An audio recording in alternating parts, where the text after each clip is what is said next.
अस्सलाम वालेकुम, मैं हूं शजा नियाज़ी। सुनो राउंड अप में आपको खुशामदीद। नाज़रीन, मोदी का भारत पूरे खित्ते के अमन के लिए संगीन खतरा बन चुका है। जंगी जुनून, अक़लियत दुश्मनी और इंतशारी बयानिए को अपनी सियासी ताकत का जरिया बनाने वाला मोदी हर गुजरते दिन के साथ भारत को शिद्दत पसंदी के ऐसे कुएं में धकेल रहा है जहां दुनिया के नक्शे पर भारत के वजूद को ही शदीद खतरात लाक हो गए हैं। पाकिस्तान दुश्मनी, सरहदी कशीदगी और जारहाना बयानात महज वोट बटोरने का हथकंडा नहीं बल्कि मोदी की पॉलिसियों का मरकजी नुक्ता बनकर रह गए हैं। कल भारतीय वजीर आजम नरेंद्र मोदी की जेर सदारत सिक्योरिटी हुकाम के साथ आला सतह का इजलास हुआ, जिसमें वजीर दिफा राजनाथ सिंह, मुशीर कौमी सलामती अमूर अजीत डोवाल और मुसल्लह अफवाज के सरबराह शरीक हुए। गुजरात में हजारों मुसलमानों के कातिल मोदी ने अपनी फौज को पाकिस्तान पर हमला करने के लिए फ्री हैंड दे दिया है। मोदी ने यह भी कहा कि रद्द-ए-अमल का तरीकाकार, वक्त और मकाम खुद फौज तय करेगी। ना सिर्फ ये बल्कि दुश्मन के राफेल तैयारों ने 29 और 30 अप्रैल की शब मकबूजा जम्मू कश्मीर में पेट्रोलिंग की। पाकिस्तान एयरफोर्स के तैयारों ने भारतीय एयरफोर्स के जंगी तैयारों की फौरन निशानदाही कर ली। पाक फजाइया की बरवक्त कार्रवाई के नतीजे में भारतीय राफेल तैयारे बुखलाहट का शिकार होकर फरार हो गए। नाजरीन, भारत ने एक बार फिर ये साबित कर दिया है कि लातों के भूत बातों से बिल्कुल नहीं मानते और अब ईंट का जवाब पत्थर से देने का वक्त आ गया है, क्योंकि जब गरूर इंसान को अंधा कर दे तो हकीकत धुंधली महसूस होती है।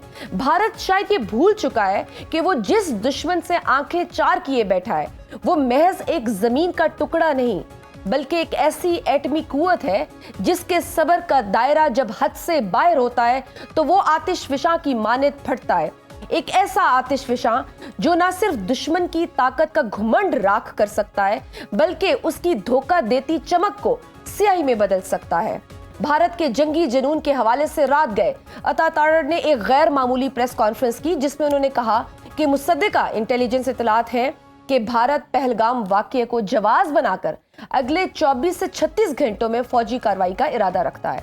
पाकिस्तान के पास मुस्तनद इंटेलिजेंस इत्तलात हैं कि अगले 24 से 36 घंटों में पहलगाम वाक़ये से जुड़े बेबुनियाद और खुद साख्ता इल्जामात को बुनियाद बनाकर भारत पाकिस्तान के खिलाफ फौजी कार्रवाई करने का इरादा रखता है। पाकिस्तान इस बात का वाज़े इरादा करता है कि भारत की तरफ से किसी भी किस्म की फौजी मुहिम जोई का यकीनी और फैसला कुन जवाब दिया जाएगा। सवाल यह है कि क्या वाकई भारत ताकत के नशे में अंधा होकर इतना बड़ा कदम उठाएगा? वो भारत जो पहले ही मुतअद्दिद इलाकों में शोरिश और तकसीम का शिकार है, जिसके बारे में मैं नहीं बल्कि इंडिया की सबसे बड़ी अपोजिशन जमात कांग्रेस के सरबराह राहुल गांधी कह रहे हैं कि इसराइल हमास तनाज़े में दिलचस्पी लेने वाली मोदी हुकूमत ने मणिपुर की सूरत हाल पर खामोशी इख्तियार कर रखी है, जहां बच्चों समेत शहरी कत्ल और खवातीन से जबरी ज्यादतियां हो रही हैं। कांग्रेस के रहनुमा कह रहे हैं कि मोदी हुकूमत नफरत, तशद्दुद और तकसीम पैदा कर रही है। वो मोदी की हुकूमत पाकिस्तान पर हमले का इतना बड़ा रिस्क लेगी? नाजरीन, अंदरूनी शोरिश के साथ साथ भारत को दीगर बड़े मसाइल का भी सामना है। मिलिट्री बैलेंस की बात करें और आपको चंद मोटे मोटे फिगर्स बताएं तो भारत के पास टोटल फौज 12.5 लाख है। 9 लाख के करीब रिजर्व्ड फौजी हैं। इंडिया की 7 लाख फौज कश्मीर में मौजूद है। 4.5 लाख फौज नॉर्थ ईस्ट में 7 सिस्टर स्टेट्स में फंस चुकी है, जहां चिकन नेक कॉरिडोर्स में बांग्लादेश भारतीय फौज को पाकिस्तान की तरफ आने की इजाजत ही नहीं देगा। भारतीय फौज में सिखों की 21 बटालियंस हैं, यानी 1.5 लाख के करीब सिख फौजी हैं जो पाकिस्तान के खिलाफ लड़ने से इनकार कर सकते हैं। क्योंकि जिस वक्त आप ये शो देख रहे हैं इस वक्त इंडियन पंजाब की गलियों में इंडिया मुर्दाबाद के नारे लगाए जा रहे हैं। इंडिया को अंदरूनी सिक्योरिटी खतरात भी लाक है, क्योंकि इंडिया दुनिया का वाहिद मुल्क है जहां 53 आजादी की तहरीकें चल रही हैं। बाकी बच जाने वाली 1.5 लाख की फौज कैसे पाकिस्तान का मुकाबला करेगी? एयरफोर्स की बात करें तो भारत के पास 350 के लगभग लड़ाका तैयारे हैं। पाकिस्तान के पास 160 JF-17 और 80 F-16 है। इसके अलावा 20 J-10 तैयारे हैं। इस तरह पाकिस्तान के पास 250 के लगभग लड़ाका तैयारे हैं। इसमें भी कोई शक नहीं कि पाकिस्तान एयरफोर्स भारतीय एयरफोर्स से ज्यादा स्किल्ड है। इसकी वाज़ेह मिसाल 2019 में पुलवामा हमले के बाद इंडिया की सर्जिकल स्ट्राइक है, जिसके बाद पाकिस्तान ने न सिर्फ इंडिया के 2 त्यारे मार गिराए, बल्कि अभिनंदन को पीएफ ऑफिसर्स मेस से चाय पिलाकर वापस भेजा गया। यानी फिजा में इंडिया को बहुत वाज़े बर्तरी हासिल नहीं है। भारत की ज्यादातर फोर्सेस अपने ही जमीनी फसादात में उलझी है, लिहाजा यहां भी भारत को धूल चटाई जा सकती है।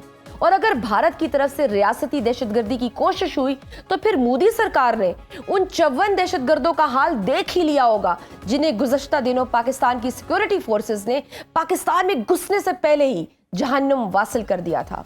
पाकिस्तान ने दहशतगर्दी से मुकाबले में हजारों जवानों का खून दिया है।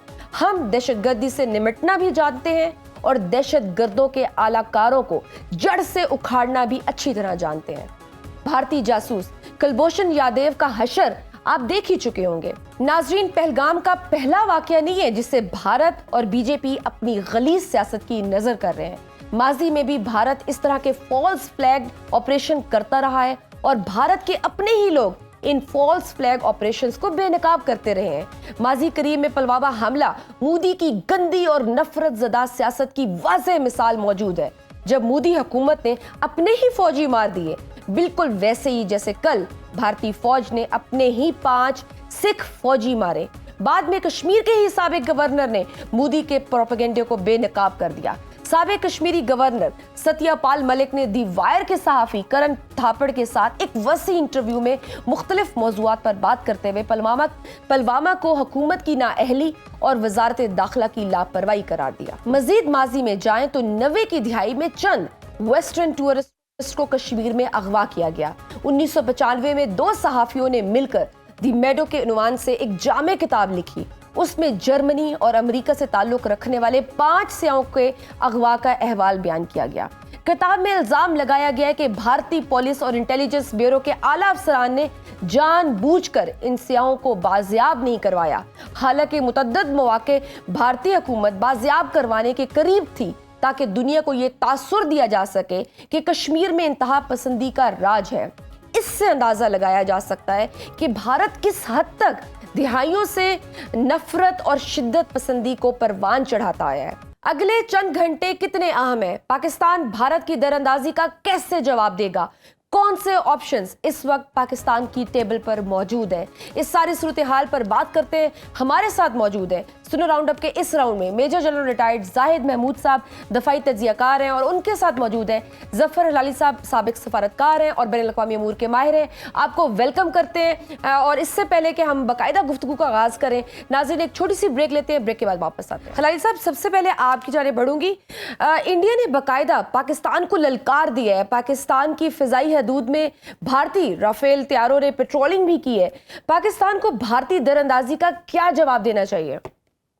देखिए, अगर वो हमारे हदूद में आए थे तो that is an act of aggression और हमारा हक बनता है कि हमें रिस्पॉन्ड करना था।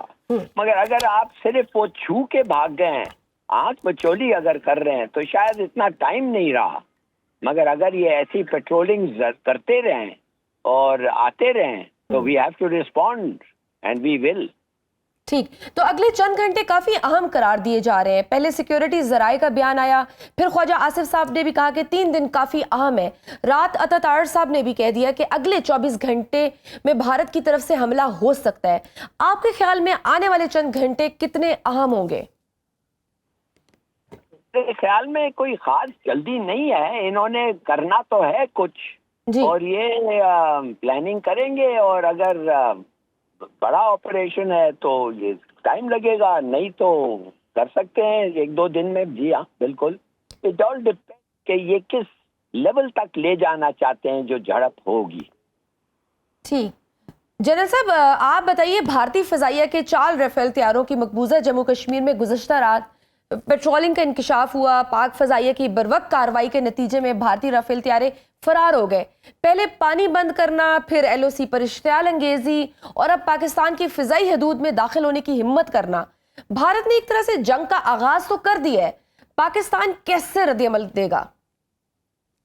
जी, बिस्मिल्लाहिर्रहमानिर्रहीम। पहले तो thank you very much for the invite and my compliments for your effort. सबसे पहले तो देखिए जी, भारत के जो आपने कहा कि जंग का आगाज तो वो इससे पहले भी कर चुका है जी। जो प्रॉक्सी वॉर हमारे खिलाफ हो रही है, चाहे वो जाफर एक्सप्रेस की ट्रेन हो, चाहे वो दारुल उलूम हकानिया के अंदर की बॉम्बिंग हो, या जो पंजाब के गरीब मजदूरों को बलूचिस्तान की सरजमीन पर जबा करके पाकिस्तान में डिवाइड करने की कोशिश की गई, तो ये this was all Indian application. क्योंकि अब चूंकि प्रॉक्सी उसका फोर फ्रंट है, ये टेररिज्म उसका फोर फ्रंट है। अभी हम बहुत बात इसके ऊपर कर चुके हैं, चाहे वो कनाडा में हो, अमेरिका में हो, काबुल की सरजमीन को इस्तेमाल करते हुए पेशावर में हो, क्वेटा में हो, तो this is all entire application belongs to India जी। इंडिया ये कर रहा है तो उसने कर दिया। अभी जहां तक त्यारों का ताल्लुक है तो देखिए, ये अभी तो ये खैर मकबूजा कश्मीर जो इलीगली इंडियन ऑक्युपाइड कश्मीर है, उसी के अंदर ही इन्होंने ये फ्लाई किए हैं। और पाकिस्तान ऑफ कोर्स स्क्रैम्बल करता है जब भी उनकी ये इस तरह की हरकत होती है। पाकिस्तान को याद है जब हमारा पुलवामा के बाद हमला इन्होंने किया था जी, ड्रामा रचाया था सर्जिकल स्ट्राइक्स का, और वो जो तैयारी उनके आए थे, उन दिनों में भी ये इन अटैक से कुछ दिन पहले ये पाकिस्तान की सरहद के साथ साथ सरक्रीक के एरियाज में के सामने, कई दफा भावलपुर के सामने, लाहौर के सामने और कश्मीर में ऑफ कोर्स ये फ्लाई करते रहे जी। और 3-4 दिन ये इस तरह फ्लाई करते थे, आते थे, चले जाते थे, जिस तरह आज उन्होंने कश्मीर में किया है जी। तो उन्होंने शो केस किया है एक्चुअली कि जी अब हमारे पास राफेल आ गया है, तो अब ये बालाकोट नहीं है। लेकिन उन्हें भी मालूम होना चाहिए कि अगर आपके पास राफेल आ गया है तो बालाकोट नहीं है। तो उस दिन तो एक दिन सब्र कर दिया गया था ये चेक करने के लिए कि कितनी इंसानों का ज़िया हुआ है। अगर इंसानों का ज़िया हुआ है तो फिर पाकिस्तान भी उन्हीं कॉइन्स में उनको पे करता, उतनी ही जानों में उनको कुर्बानी देने पड़ती, उनसे डबल देना पड़ती, क्योंकि पाकिस्तान की अब इंडिया के खिलाफ क्विड प्रो को की पॉलिसी नहीं है। पाकिस्तान की इंडिया के खिलाफ क्विड प्रो को प्लस की पॉलिसी है कि जिस लेवल पे जाएंगे पाकिस्तान उस एस्केलेशन लेडर पे ऊपर भी जाएगा और रिस्पांस में जितना वो नुकसान करेंगे उसका डबल नुकसान करके आएगा जी। लाली साहब, नरेंद्र मोदी ने तो अपनी फौज को खुली छूट दे दी है कि आप पाकिस्तान को जवाब दें और जगह और तरीक़ेकार भी खुद तय करें। ये तो एक तरह से ऐलान जंग है। हम किस हद तक तैयार है? मतलब लग तो यही रहा है कि वो तो बज़िद है। देखिए, ये सब कह रहा है ना कि खुली छूट, ये वो जाहिर है पैरामीटर्स भी ये हो गए हैं, डिसाइड हो गए हैं, और खुली छूट with in a narrow sector. और इसलिए कि ये बाद में ये ना कहें कि हमारे हाथ बंधे थे, हम ये करना चाहते थे, वो करना चाहते थे। This is trying to divest himself of the responsibility of failure. देखिए, सबसे इम्पोर्टेंट बात जो ये है वो ये है कि बीजेपी ने आरएसएस को भी ऑफिशियली फॉर्मली बुला के उनको कंसल्ट किया है जी। ये जो आरएसएस है ये एक टेररिस्ट ऑर्गेनाइजेशन है, much more so than the BJP ji. ये जो लोगों को मार रहे हैं, ये जो सब चीज हो रहा है, और खास तौर जो मुफ्ती बाहिनी इन्फिल्ट्रेट किया था इन्होंने 90 में, ये सब आरएसएस के बंदे थे। ये मोदी ने खुद कन्फेस किया है, और जब उसको कुछ इनाम वो मिल रहा, तमगा मिल रहा था बांग्लादेश की आज़ादी पे, तो ये मेरे ख्याल में ये सीरियस है। मिलिटरीली उनके डिस्कशंस कंप्लीट हो गए हैं, अब पॉलिटिकली वो प्रिपेयर कर रहे हैं हिंदुस्तान को। तो मेरे ख्याल में दीज आर ऑल साइंस के एक सीरियस क्लैश होने वाला है। तो सर, वाकई भारत कोई काइनेटिक हमला कर सकता है? जी हाँ, वो बिल्कुल कर सकता है जी। इन लोगों से तो किसी कोई उम्मीद नहीं है कि ये पीस को चांस देंगे, लेकिन हैविंग सेड दैट वो कर सकता है या नहीं कर सकता, मैं एज अ मिलिट्री मैन कभी उसकी इंटेंशंस को रीड करने की कोशिश नहीं करूंगा जी। उसकी वजह यह है कि मैं अपने लिए तो कॉस्ट बेनिफिट एनालिसिस उसका देखूंगा कि उसको फायदा है नहीं है, क्यों करना चाहता है, कहां तक ले जाना चाहता है। वो बिल्कुल कर सकता, लेकिन एज अ मिलिट्री मैन मैं देखूंगा उसकी कैपेसिटी कैपेबिलिटी भी है कि नहीं, और फिर मेरे पास कितनी कैपेसिटी कैपेबिलिटी है पाकिस्तान के पास कि जो मैंने रिस्पांस माउंट करना है, जो उसके एक्शन के ऊपर जो मेरा रिस्पांस जाना है। तो अल्हम्दुलिल्लाह ठीक है, उसके पास कैपेसिटी कैपेबिलिटी है। वो कुछ ट्रूप्स के साथ कश्मीर के अंदर करेगा, जैसे मैंने बताया ना कि कश्मीर की जंग उसको सूट करती है, कश्मीरी इधर मरे या कश्मीरी उधर मरे, उसको कोई परवाह नहीं है इस चीज की। जो सिविलियंस हैं, जो लोग स्ट्रेस में जाएंगे, वो कश्मीर के लोग जाएंगे, जिन लोगों से वो गांव खाली करवा रहे हैं, जो एक वॉर हिस्टेरिया। अच्छा, इसी में इंटिमिडेशन और क्वर्जन वो कश्मीरी लोगों की भी इसी टाइम फ्रेम में करना चाहता है। ये बड़ी इंपॉर्टेंट चीज है जो मैं आपको बता रहा हूँ, जिसको जरा समझने की जरूरत है कि वो वॉर का हिस्टेरिया क्रिएट करके देखे ना। टेंस तो वो कश्मीरी लोग होंगे जिन्हें पता है यार अभी मेरे नेबरहुड में या मेरे इलाके में जंग शुरू होने वाली है, तो उनको आइंदा डरा भी रहा है कि आप लोग अगर इस तरह करेंगे तो मैं हमेशा जंग आपके इलाके में ले आऊंगा, ताकि वो अपनी पॉलिसीज के ऊपर या जो आजादी की जंग लड़ रहे हैं या जो उनको और इंटिमिडेशन वहां पे भी एप्लीकेशन है। बट एनीवेज पाकिस्तान, जो हम बात कर रहे थे, पाकिस्तान के पास कैपेसिटी है, पाकिस्तान के पास मतलब ऑप्शंस भी है, कैपेबिलिटी भी है। तो अगर मैं मजीद स्पेसिफिक होकर आपसे पूछूं तो मिलिट्री बैलेंस की अगर हम बात करें तो क्या इस वक्त हम किस हद तक दुश्मन को धूल चटा सकते हैं?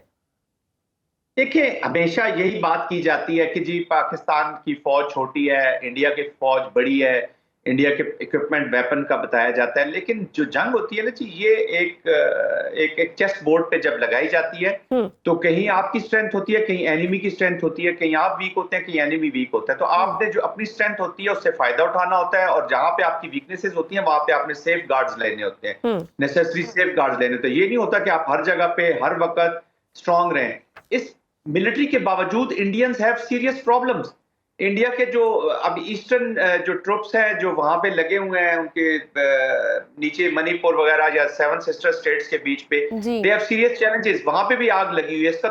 इसका तो मीडिया सिर्फ ये 4 जो उन्होंने फेक लोग बनाए हैं, मॉरल वो जो भी टेररिस्ट उन्होंने अपने खुद यूज किए हैं, अभी इनको तो माशाल्लाह इनके टीवी में देख रहा था 4.5 लाख के करीब वहां पे फौज फंसी हुई है, जो कि अच्छी खासी एक हैंडसम अमाउंट है जी। फिर अक्साई चंद के जो तीनों रीजन्स हैं, ईस्टर्न जो है उत्तराखंड के सामने जो इसका है, उसके सामने सॉरी ये जो वेस्टर्न उनका जो अक्साई चंद का जो इलाका है चाइना के साथ, वहां पे इनकी सीरियस डिप्लॉयमेंट्स हैं, क्योंकि चाइना के साथ भी इनका क्लैश, वहां से भी वो अपने ट्रुप्स को मूव नहीं कर सकता।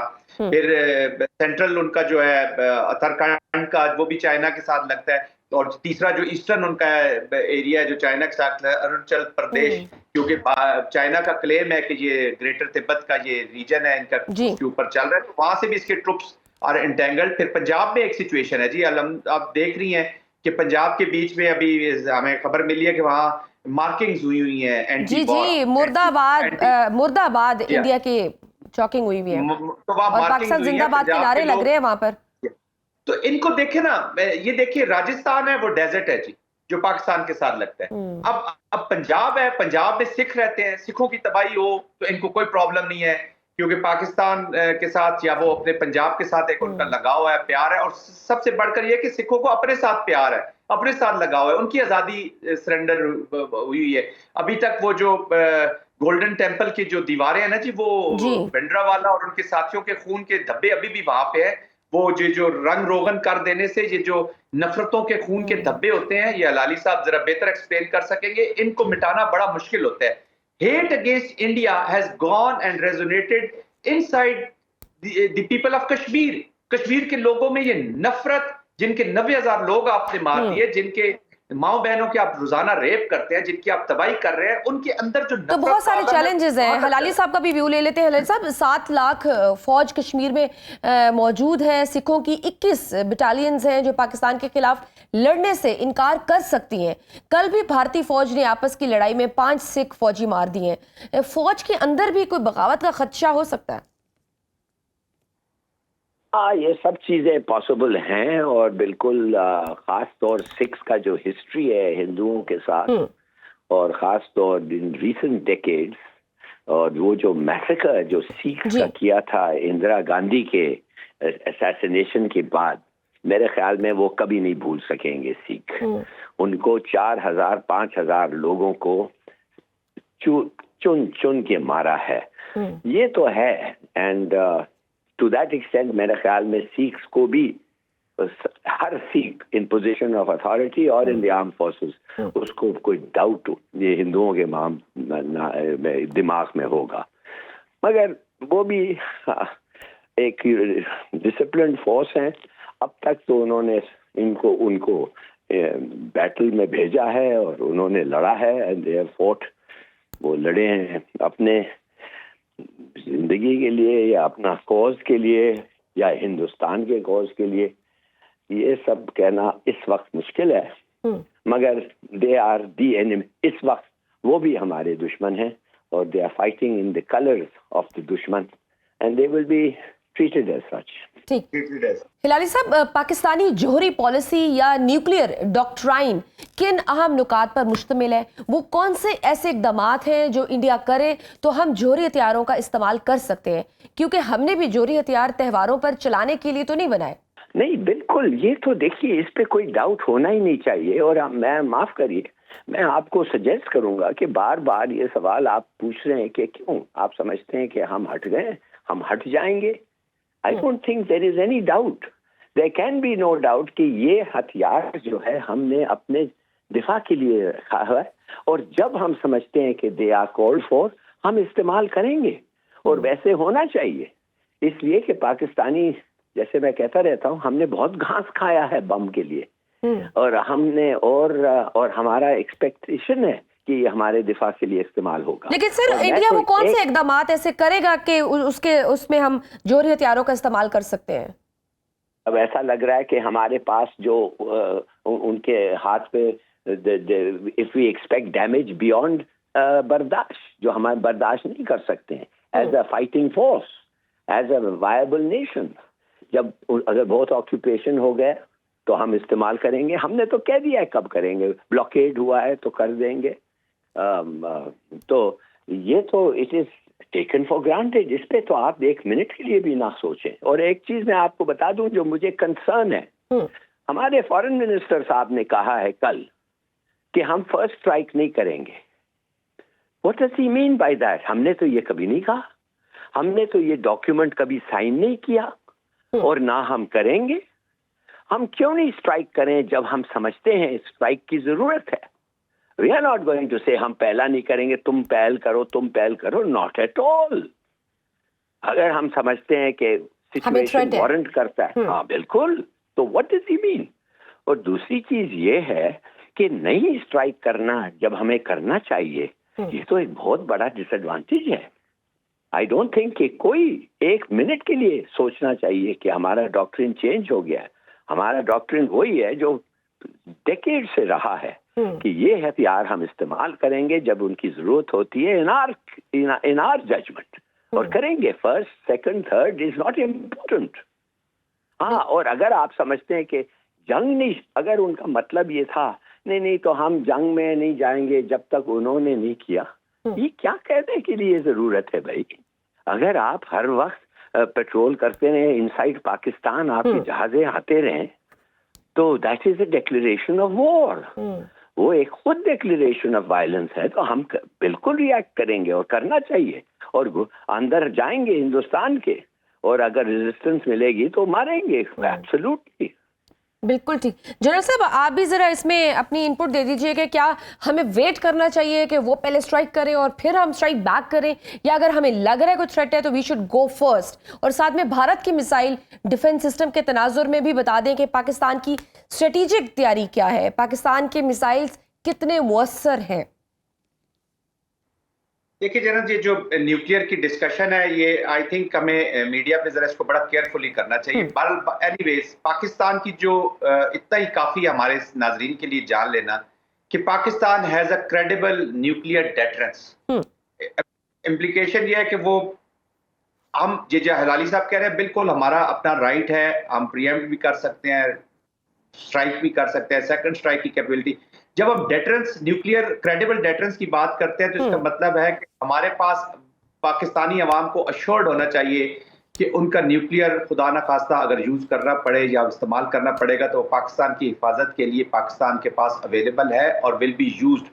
ये जो थ्रेशोल्ड्स होते हैं जी, थ्रेशोल्ड्स यू कांट से कि ये करेगा तो हम वो करेंगे। थ्रेशोल्ड्स कई दफा अकोमोलेटिव होते हैं, कई दफा स्टैंड अलोन होते हैं। किसी एक वजह से भी आप कहते हैं कि ये हो जाएगा तो मैं न्यूक्लियर इस्तेमाल कर दूंगा। बहरहाल ये एक नेशनल पॉलिसी होती है। टू बी वेरी ऑनेस्ट, हमारे लेवल पे तो हम, टू बी वेरी ऑनेस्ट, हमें इतनी उसका खबर नहीं होती, बट एनीवेज जितना नॉलेज हमें है और हमें जो चीज़ों में कुछ ऐसी चीज़ें हैं जो मैं I can't share here on this media, उसके बाद मैं सिर्फ ये कहूँगा कि Pakistan has a credible nuclear deterrence, intact है और वाइबल है, और इंशाल्लाह आप देखेंगे, अल्लाह ना करे बात यहाँ तक जाए, तो Pakistan will use all it's means available at the disposal of state.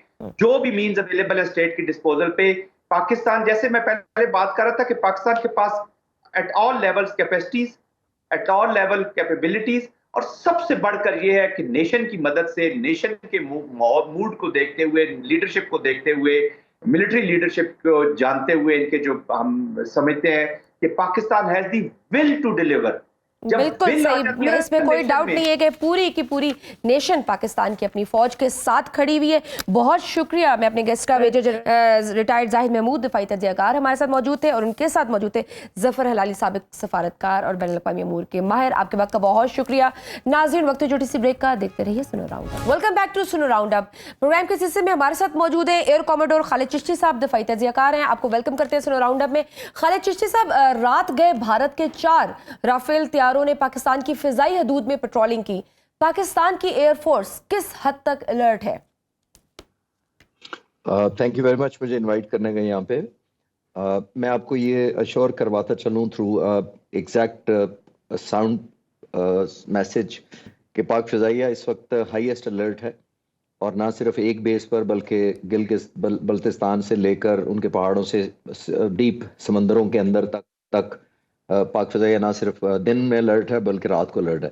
इस पाक फिजाइया ने अपने तमाम एसेट्स फुली ऑपरेशनल स्टेटस पर डिप्लॉय किए हुए हैं, जिसमें ना सिर्फ फाइटर जहाज हैं बल्कि सपोर्ट जहाज भी हैं, जिसमें A2A रिफ्यूलर होता है, एवेक्स एयरबोर्न अर्ली वार्निंग होता है, इलेक्ट्रॉनिक वॉरफेयर यानी जैमर जो होते हैं वो होते हैं, ड्रोन्स होते हैं जो अनमैन्ड होते हैं, और इसके अलावा एयर डिफेंस वेपन्स या मिसाइल्स भी डिप्लॉयड हैं ऑल ओवर कंट्री, कि अगर किसी ने जुर्रत की पाकिस्तान की फिजाई हदूद की खिलाफ वर्जी करने की तो इंशाल्लाह बेफिटिंग और कॉरस्पॉन्डिंग जवाब मिलेगा।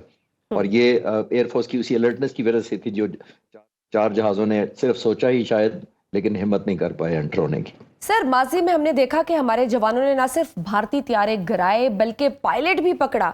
इस बार हमारी तैयारियां कैसी हैं? और गुज़श्ता चंद सालों में, आपने अभी बताया तो सही कि इस तरह से मौजूद है, लेकिन ये बताइए गुज़श्ता चंद सालों में पाकिस्तान की एयरफोर्स और हथियारों में कौन सी बड़ी तब्दीलियां हुई हैं? देखिए 2019 में भी हम अलर्ट भी थे, लेकिन हमारी वो वाला जो वेपन्स की स्टेट थी जो आज है उससे कहीं आज हम बेहतर हैं 2019 की निस्बत, जो 5 साल पहले था। वो इस तरह मैं एक्सप्लेन कर सकता हूं कि उस वक्त 2019 में आपको याद होगा वजीर आजम हिंदुस्तान मोदी ने कहा था कि अगर हमारे पास राफेल होते तो हम ऐसा कभी ना होने देते। तो राफेल उन्होंने 2019 में ऑर्डर किया, उन्होंने खरीदे, और उस वक्त जो राफेल खरीदे गए और आज जो उनके पास पहुंचे हैं, उसका सबसे बड़ा एडवांटेज उनको पाकिस्तान पर लगता था कि उनके बियॉन्ड विजुअल रेंज एक मिसाइल होता है जो विजुअल रेंज से बाहर मारा जाता है, उसकी तकरीबन 150 किलोमीटर रेंज होती है, जो उन्होंने खरीदा था। और उनका ख्याल ये था कि हमने इतनी न्यूमेरिकल नंबर की एज हासिल कर ली है किलोमीटर के हिसाब से कि पाकिस्तान को अब बहुत डिफेंसिव रहना पड़ेगा। लेकिन मैं क्रेडिट देना चाहता हूं पाक फिजाइया की इस वक्त की क़यादत को और एयर चीफ को, air chief marshal Zaheer Babar Sidhu को, कि उन्होंने ना सिर्फ फोर्सी किया कि हम आउटनंबर्ड ही लड़ेंगे, हमने हमेशा क्वालिटी पे रिलाई किया है, हमने क्वांटिटी पे कभी नहीं किया है। तो उन्होंने फोर्सी करते हुए अपनी कमांड संभालने के बाद 2021 में फौरी तौर पर चाइना से रब्ता करके J-10C जो उस वक्त स्टेट ऑफ द आर्ट जहाज थे, 1 साल के अंदर ही पाकिस्तान एयरफोर्स में ना सिर्फ इंडक्ट किए बल्कि उनको डे एंड नाइट ऑपरेशनलाइज किया। और यही वो जहाज हैं जिनके PL-15 मिसाइल लगते हैं और लगाए जा चुके हैं। इन जहाजों के, इन मिसाइलों की रेंज 200 किलोमीटर से भी ज्यादा है, जो राफेल के जहाजों से बहुत ज्यादा है रेंज में। और फिर उसके अलावा हमने JF-17 ब्लॉक 3 के जहाजों को भी मॉडिफाई किया, जिनके अंदर ये वेपन कैरी हो सकते हैं। इसका मतलब है कि हमारा फ्लीट बहुत बड़ा है एज कंपेयर टू इंडिया के चंद राफेल की निस्बत जिन पर ये PL-15 लगते हैं। एक तो ये हमारा बहुत बड़ा एडवांटेज या जंप है। दूसरा जो इंडियंस को परेशान किए हुए है वो ये बात परेशान किए हुए है कि हमने स्टेट ऑफ द आर्ट जो HQ-9B जो उनका क्रूज मिसाइल थे, वो हमने उनके से बढ़कर रेंज से चाइना से खरीदे हैं। लोग कहते थे जी हार्मोस जो इंडिया का है और ब्राह्मोस जो है उसका हमारे पास तोड़ कोई नहीं है, S-400 उन्होंने जो ले लिया उसका तोड़ नहीं है, हम उससे कहीं आगे जा चुके हैं और ये मिसाइल हमारे पास 8 महीने से ऑपरेशनल है। और तीसरी मतलब जो हमारे मौजूदा मिसाइल जो निजाम है वो भारत से ज्यादा बेहतर है? जी डेफिनेटली बेहतर है। और एक ऐसा एज है कि अगर आप इस वक्त इंडियन चैनल देखें, उनके साथ रिटायर्ड जनरल और जो दिफाई तजिया नगार हैं अपनी हुकूमत को और मिलिट्री को इस बात पर क्रिटिसाइज कर रहे हैं कि जब ड्रोन, आम तौर पे जो ड्रोन आप लफ्ज समझते हैं वो एक और होता है जो जैसे कल मारे गए थे कैंप ड्रोन टाइप, लेकिन मैं उन ड्रोन्स की बात कर रहा हूं जिनको हम अपनी टेक्निकल लैंग्वेज में अनमैन्ड एरियल व्हीकल कहते हैं। वो पूरा जहाज होता है, सिर्फ उसके अंदर पायलट नहीं होता, वेपन्स भी कैरी करता है और रिमोटली वो उड़ाया जाता है और वो फाइटर जहाज की तरह जो 1 या 2 घंटे हवा में रहने की बजाय वो 20-20, 30-30, 40-40 घंटे हवा में रहता है।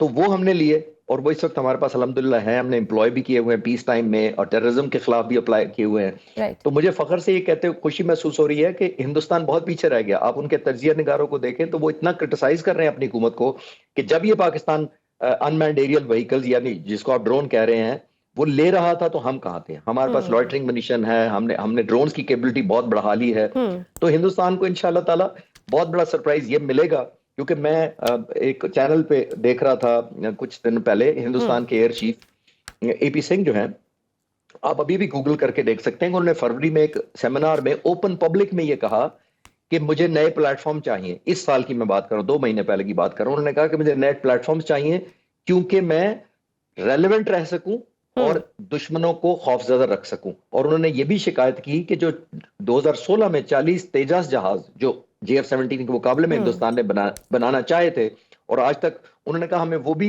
9 सालों में नहीं मिल सके।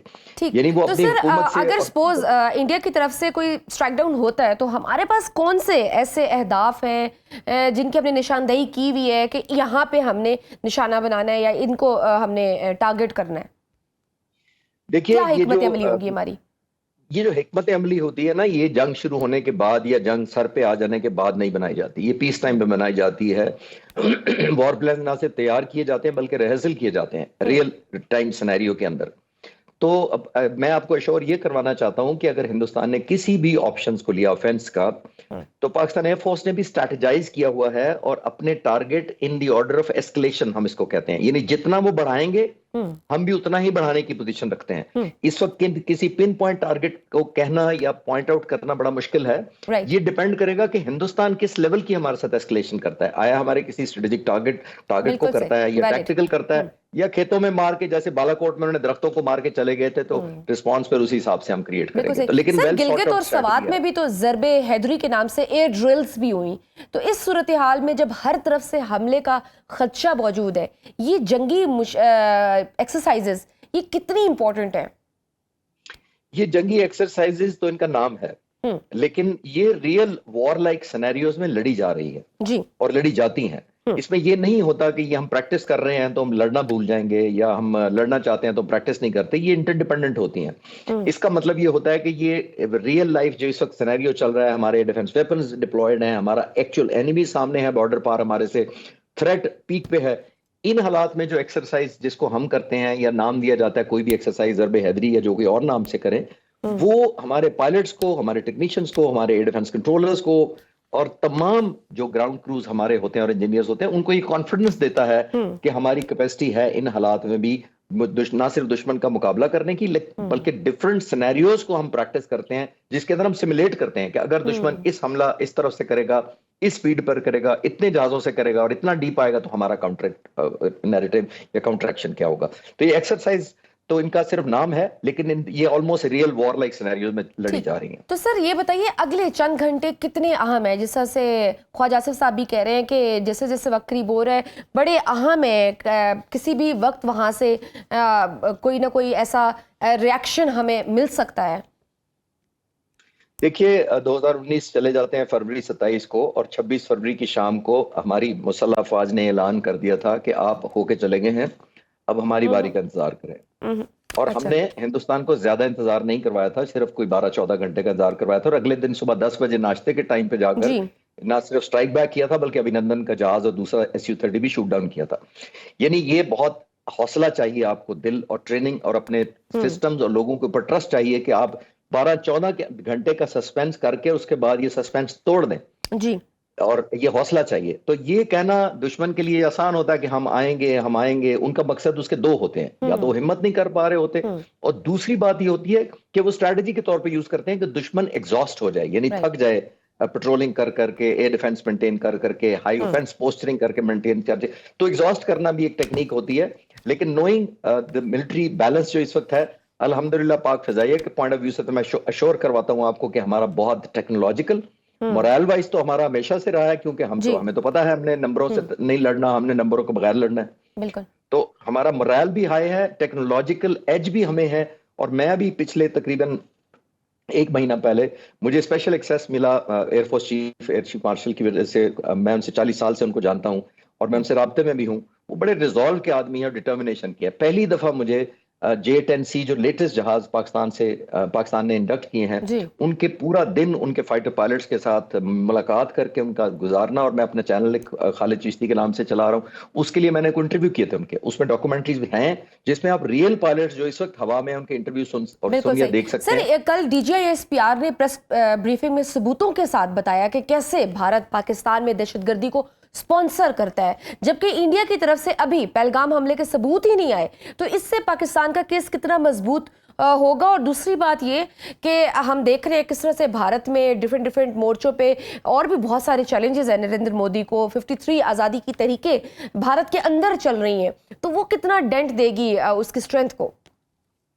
देखिए, मैं अभी आपके प्रोग्राम थोड़ी देर पहले मैं PTV पे था और उन्होंने भी बिल्कुल यही सवाल किया। बहुत अच्छा सवाल है कि इतना बड़ा मुल्क जो 1.4 बिलियन पॉपुलेशन का मुल्क है, लेकिन वो कैम ड्रोन और कैमरों से बाहर नहीं निकल पा रहा, और वो इस तरह के जो स्टेज मैनेज चीजों से नहीं निकल पा रहा। मैं उनसे अक्सर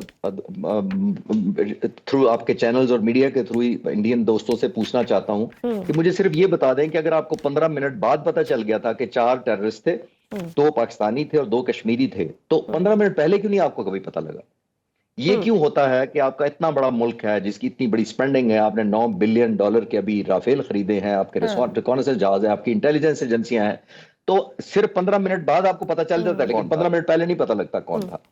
तो ये इटसेल्फ सबूत है कि आप जब आपके पास शो करने को कुछ ना हो और आप अपने फिर नेशन को यूनाइट करने का, और ये प्रोबेबली अनफॉर्चुनेटली मैं बड़े रिस्पेक्ट के साथ ये कहना चाहूंगा कि इंडियन कॉमन आदमी को तो वॉर मॉन्गरिंग या जंग का शौक नहीं होगा। ये बिल्कुल, ये उनका मीडिया है और ये मोदी की पॉलिसीज हैं जो बार बार उसको दोहरा रहे हैं। बहुत शुक्रिया एयर खालिद चिश्ती साहब, दफाई तजज़ियाकार हमारे साथ मौजूद थे। नाज़रीन, आज के प्रोग्राम में बस इतना ही। मुझे दीजिए इजाजत। अल्लाह हाफिज।